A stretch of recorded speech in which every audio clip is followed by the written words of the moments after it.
tunazo zile tunazoita pillars tatu ambazo zinasimamisha kijana. Ni family, serikali na kanisa. Huyu mtu akikataliwa nyumbani kwa sababu labda alichukua ka DVD, mamake akafikiria mahali anaweza kumpeleka ni polisi, jela hazibadilishi.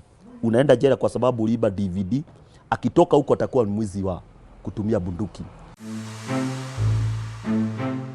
Meet Pastor Frank Maina, a once renowned gangster who was sentenced to death at community prisons but received a direct presidential pardon from then President Daniel Toroitich Arap Moi.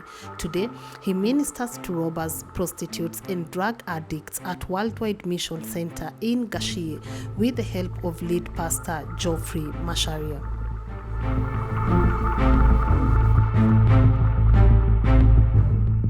Maisha yangu ya hapo mbeleni hayakuwa maisha mazuri kwa sababu kulelewa mtaani nilijikuta kana kwamba kama kijana mtaani nimeanza kuingilia hali ya uhalifu, nikaanza kuiba kidogo kidogo, nikaanza kuiba tu baiskeli, nikaendelea nikajikuta naiba vipuli za magari, nikaendelea nikajikuta nimeanza kuiba gari mzima, nikaendelea nikajikuta sasa ninaendea pesa kwa benki.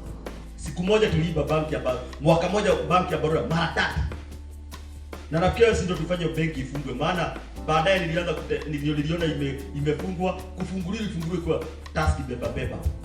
Na hali hiyo haikuwa nzuri kwa sababu kama vile unajua ukitaka kuiba magari na pesa nyingi lazima uwe na silaha. Kwa hiyo ilijikuta kana kwamba pia nimekuwa na silaha, nimekuwa na bunduki na sio moja, mimi niko na bunduki 2. Nakumbuka nikitembea na bunduki ECD na mimi si askari. Mpaka marafiki zangu wakaniambia wewe utakuja kutufanyisha mambo baya. Lakini ajabu ni kana kwamba maisha hayo yote baada ya kupitishwa hayakunipatia amani moyoni. Hata baada ya kuwa na pesa nyingi si kupata amani.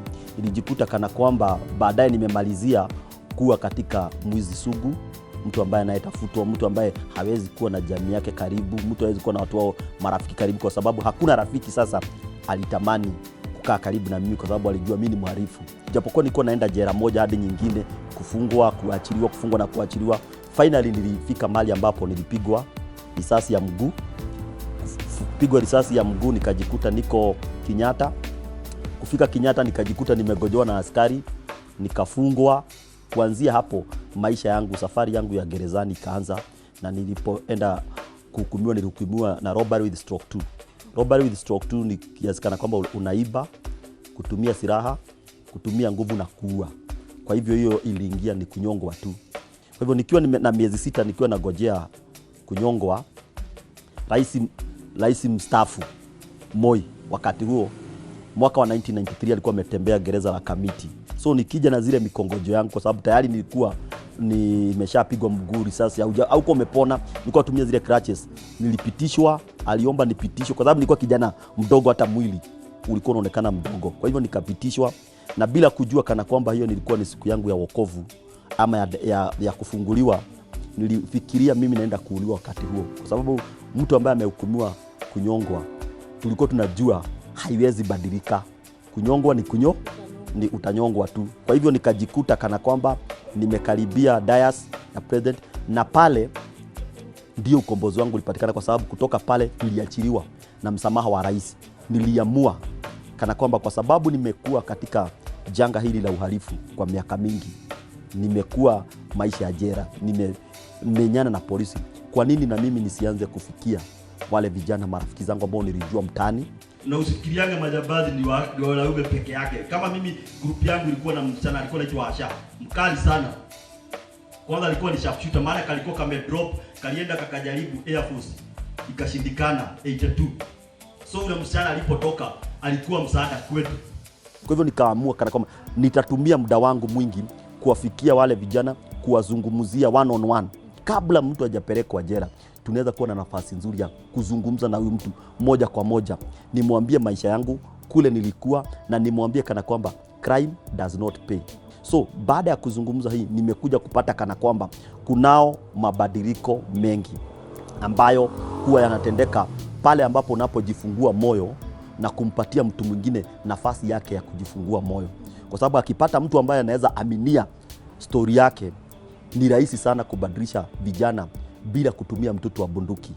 Bado wanapobadilika, kubadilika tu hakutawasaidia usipowaunganisha na higher authority, nguvu zingine ambazo zitaweza kuwapeleka hatua ya zaidi. Maana ukibadilisha mtu leo na bila kumwambia madhara ya kile ambacho alikuwa anafanya, kama mimi unaona, nilipoacha wizi nilihubiriwa hospitali. Kwa hivyo nilienda jela nikiwa nimeokoka, na nilipofika jela nikajua kumbe hata jela kuna watu ambao wanaokoka, na kutokea pale jela ukapata kuna maisha mengine ambayo sasa nilianza kuintroduce ndani yake, maisha ambayo ya mtu ambaye unaweza tembea, unaweza ishi maisha sawa na Mungu, kwa sababu source yote ya mtu ni Mungu. Ukiunganisha mtu na Mungu, uhalifu unapungua.